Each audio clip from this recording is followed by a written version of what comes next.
I gave my husband a final warning. If his mother ever spoke about my earnings again, I wouldn't stay silent. And that night, I took a step that forced everyone in the house to remember their place. I gave my husband one final warning.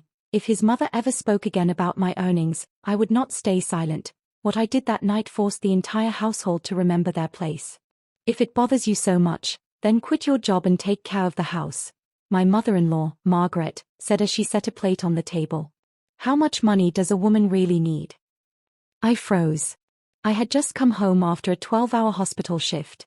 My hands still smelled like sanitizer, my feet burned inside my shoes, and once again the same argument was being repeated, that my income was just extra, while her son was the real provider. I looked at Daniel. He kept scrolling on his phone as if he hadn't heard a word.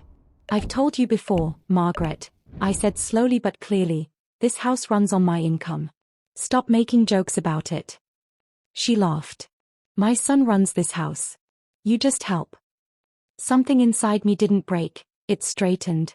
I turned to Daniel. I'm saying this one last time. If you don't stop your mother, I will. He sighed, irritated. Uni, please don't start drama. She's just talking.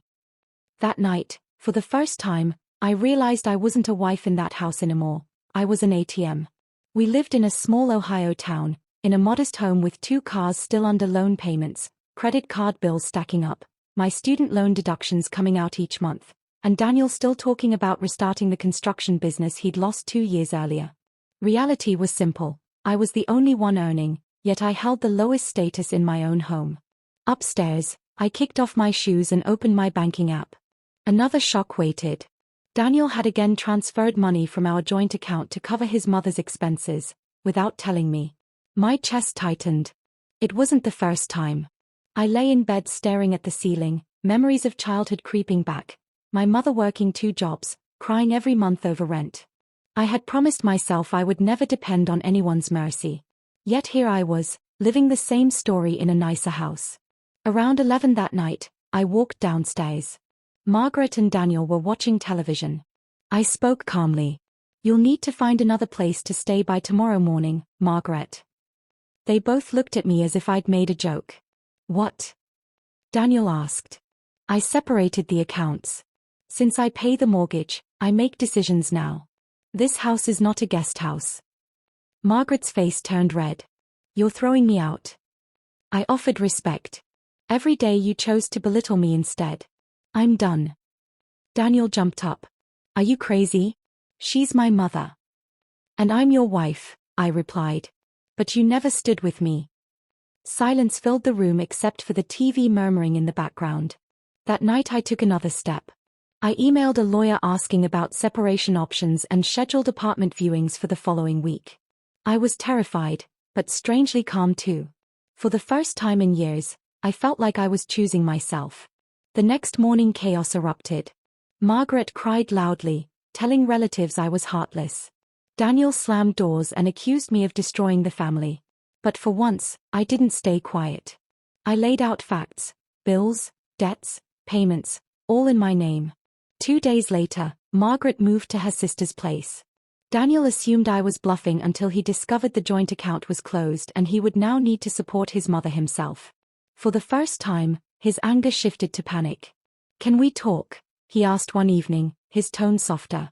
We've talked for years, I replied. Now it's time for action. Within weeks, I moved into a small apartment across town. Old furniture, basic kitchen, thin walls, but peace.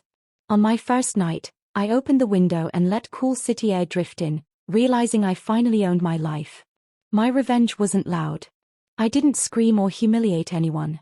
I simply removed myself from the place where I was constantly diminished. That, ironically, hit them harder than any fight could have. The adjustment wasn't easy. I had to reorganize my finances completely. Living alone meant every expense was mine, and hospital shifts still left me exhausted. Some nights loneliness crept in quietly. But even then, there was relief. No one mocking my income, no one draining my account behind my back, no need to prove my worth in my own home. Months passed. Daniel eventually found part-time work. He called a few times, apologizing, saying he hadn't realized how much pressure I carried. Maybe he meant it. But something in me had shifted permanently. I learned love only works when respect stands beside it.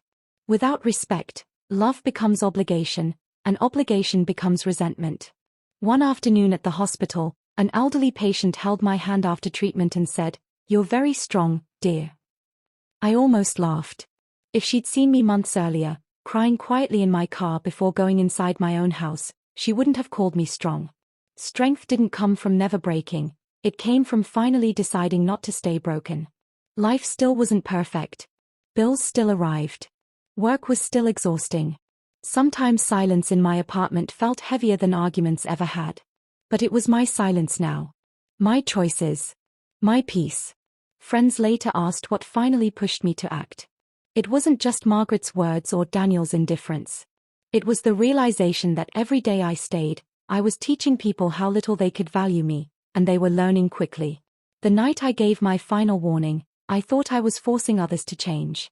Instead, I was the one who changed. And sometimes, that's enough, to make an entire household remember their place, and to finally remember your own. Looking back now, I don't hate them. I don't even regret the years I spent trying to keep the peace. Those years taught me exactly how valuable peace really is. But peace cannot exist where respect is missing. So I moved forward.